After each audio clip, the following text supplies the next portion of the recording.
Hey you guys, it's your girl Internet, and today I'll be coming at you with the reaction with my WW1 video, but this is part 2 of the video. And I want to just thank you guys for all the comments, the stories and stuff. And like I said, I had family in the war and stuff. It's not a pretty sight what they have to go through. And I mean, like, you can't help but to come back with PTSD. I mean, because it's bad. And don't forget to like, comment, and subscribe. And if you would like to donate to the channel, my PayPal is in the description. And don't forget to turn your notifications on so you can see me. And let's get into this WW1 part 2.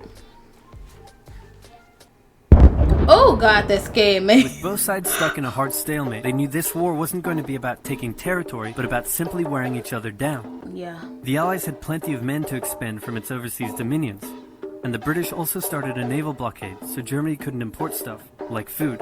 Neither side really wanted a long grueling war though, so they both thought of ways to break the deadlock on the Western Front. Idea number 1, new frontiers. Yeah. When the war first broke out, Australia was quick to take German New Guinea.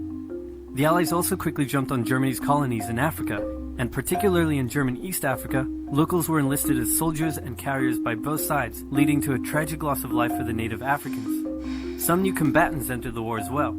The Allies' new friends were Italy and Japan. Japan was busy building itself an empire, so it was more than happy to take away German islands and colonies in East Asia.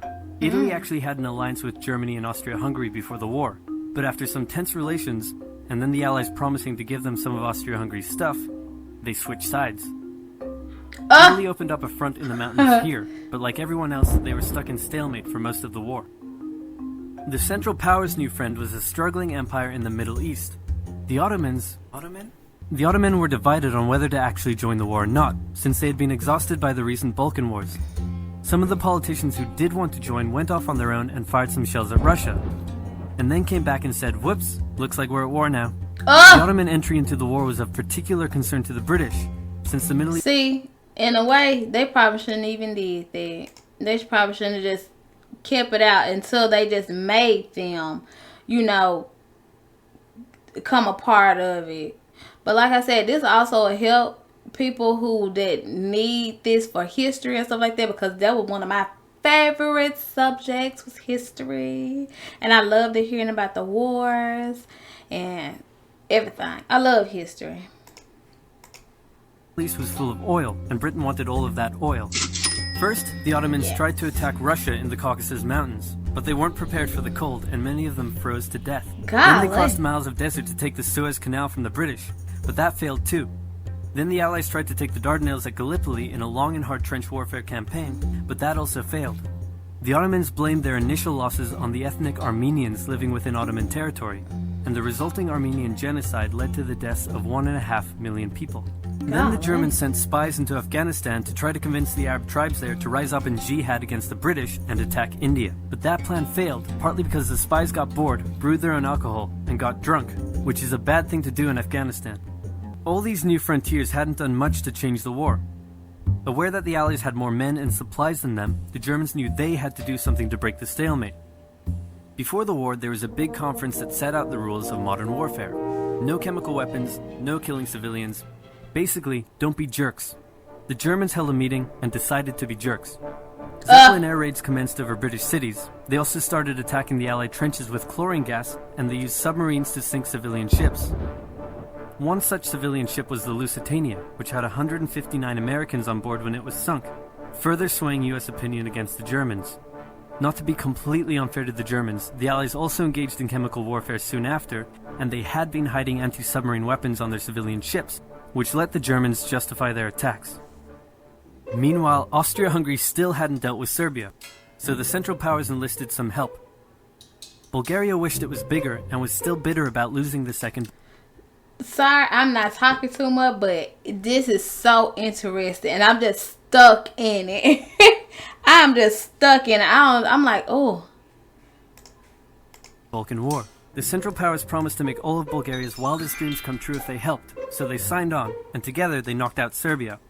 The Serbian troops retreated through Albania, which was neutral but had some ties to Austria-Hungary. So Austria-Hungary entered Albania in a friendly invasion to chase down the Serbians, many of whom escaped by sea. It's 1916, and a lot is happening. As if they didn't have enough enemies already, Germany added one more to the list. Portugal had been getting a bit chummy with the Allies behind the scenes. Germany start a lot of stuff. They start stuff, like... And Germany didn't like that one bit. Around the same time, the only sea battle of the war happened. Both sides had a new powerful class of battleships called dreadnoughts, but they were so expensive to build that neither side wanted to risk losing them in a battle, so they kept them in port, except for one time when they had a big fight and a bunch of them got damaged, so they didn't try that again. The UK started conscripting men to the army, so they had plenty of reserves, which is just as well because the Western Front was about to get brutal. The longest and one of the bloodiest battles of the war started when the Germans launched an attack around the French city of Verdun. The French defended it desperately, leading to hundreds of thousands of casualties. Under pressure, the French called on its allies to do something to draw the Germans' attention away, so the British started their own long and brutal fight, the Battle of the Somme, with 60,000 British casualties on just the first day. It was also here that the British first used one crazy brand new piece of sci-fi technology. Tanks. The Russians had been getting pushed back further and further into their own territory, but in response to the French call for help, they began a huge offensive, and did really well until they ran out of supplies and got stuck.